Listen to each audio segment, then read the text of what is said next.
Hello, my students. How are you today?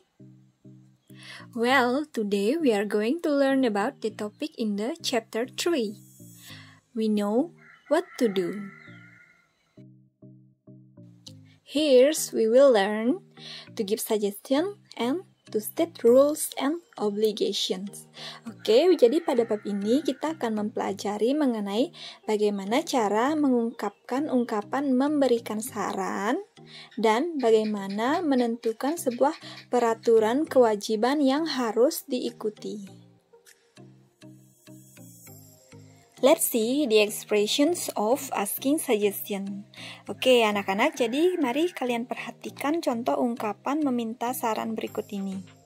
Jadi apabila kalian ingin meminta sebuah saran dari teman kalian menggunakan bahasa Inggris, kalian bisa memilih salah satu dari contoh-contoh ungkapan berikut ini. What should I do? Apa yang harus saya lakukan? Do you have any ideas? Apakah kamu mempunyai ide? Do you have any suggestion for me? Apakah kamu mempunyai saran untuk saya? Can you tell me what I should do? Bisakah kamu memberitahu saya apa yang harus saya lakukan? Do you have any advice for me? Apakah kamu punya saran untuk saya? Will you give me some suggestion please? Akankah kamu memberikan saya saran? Well, jadi semua ungkapan ini pada dasarnya intinya artinya itu sama ya, meminta saran dari orang lain. Next, let's see the expression of giving suggestion. Oke, students, jadi setelah tadi kalian mempelajari tentang bagaimana cara menanyakan sebuah saran, nah ini kalian mempelajari bagaimana cara memberikan saran. Lihat contoh-contoh ungkapan berikut ini ya. Untuk semua ungkapan ini memiliki arti yang sama. You need to, you had better, I think you should, dan seterusnya ini memiliki makna yang sama. Jadi silahkan kalian ikuti cara membacanya ya. You need to. Nah, untuk titik-titik ini dia diikuti oleh kata kerja dan kata keterangan ya. Seperti nomor 1 contohnya, you need to drink a lot of water.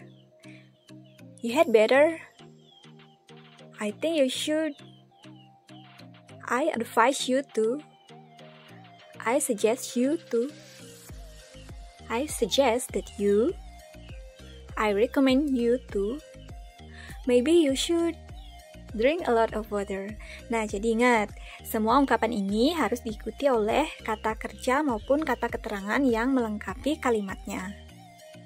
Tentunya harus disesuaikan dengan permintaan saran yang lawan bicara kita minta ya. Next, how to express agree or disagree with someone's suggestion. Nah, jadi bagaimana cara menyampaikan bahwa kita menyetujui atau tidak menyetujui saran dari seseorang? Agree, setuju. Nah, agree ini adalah ungkapan-ungkapan bagaimana kalian menyampaikan bahwa kalian menyetujui saran dari orang tersebut. Example, I agree with you. I think you are right. I think so. That's a good idea. That's right. Thanks, I will try your advice.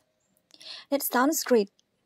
Nah, jadi itu dia tadi ungkapan apabila kalian menyetujui saran dari orang lain tersebut.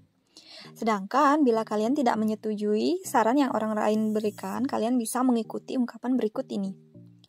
No, I don't think so. Tidak, saya pikir tidak begitu. I disagree with you. Saya tidak setuju denganmu. That's not good idea. Itu bukan ide yang bagus. I understand your point, but I think. Nah, ini untuk yang sopannya ya, untuk menolak saran orang dengan ungkapan yang lebih sopan. Saya mengerti maksudmu, tetapi saya pikir mungkin.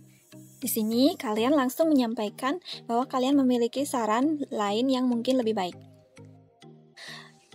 Next, let's see the topics, rules and obligation. Selanjutnya, mari kita perhatikan ungkapan yang menyatakan keharusan dan kewajiban. Nah, perbedaan ungkapan rules and obligation dan suggestion adalah kalau suggestion itu kalian masih ada kesempatan untuk menolak.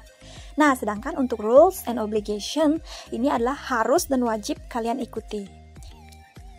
In telling rules and obligation, we use model have to and must. Nah, dalam ungkapan menyampaikan peraturan dan kewajiban, kita menggunakan model have to atau must. Have to or must sama-sama memiliki arti harus. Bagaimana perbedaannya dan bagaimana struktur kalimatnya? Mari kita lihat pada penjelasan berikutnya. Structure of the sentence, rules, or obligation. Nah, ini dia struktur kalimat pengungkapan peraturan dan kewajiban.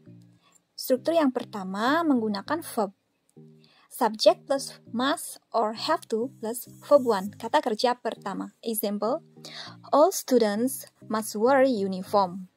All student ini sebagai subjeknya ya, lalu dia must dan wear-nya ini sebagai kata kerja bentuk pertamanya. I have to go to school at 7 o'clock. Saya harus pergi ke sekolah pada jam 7. Jadi I ini sebagai subjeknya, have to, go ini sebagai verb 1-nya atau kata kerja pertamanya. Jadi keterangan yang mengikutinya disesuaikan sama keadaan yang kalian lihat pada kenyataannya. Struktur yang kedua, subject plus must, be plus adjective, or noun or adverb.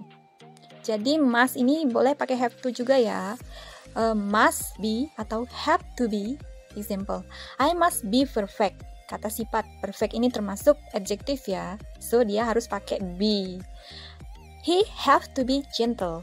Jadi gentle ini juga termasuk adjective. Jadi dia harus ada be antara have to dan kata sifatnya. Nah, jadi itu dia tadi ya untuk perbedaan menggunakan kata kerja atau adjective, noun, or adverb. Okay, students, that's all about our topic in this chapter. I hope after watching this video, you know how to give suggestion, rules, and obligation. Nah, jadi setelah menonton video ini, saya harap kalian mengerti ya bagaimana cara memberikan saran dalam bahasa Inggris, menanyakan saran, merespon saran yang orang berikan, terus menentukan larangan dan peraturan yang harus diikuti.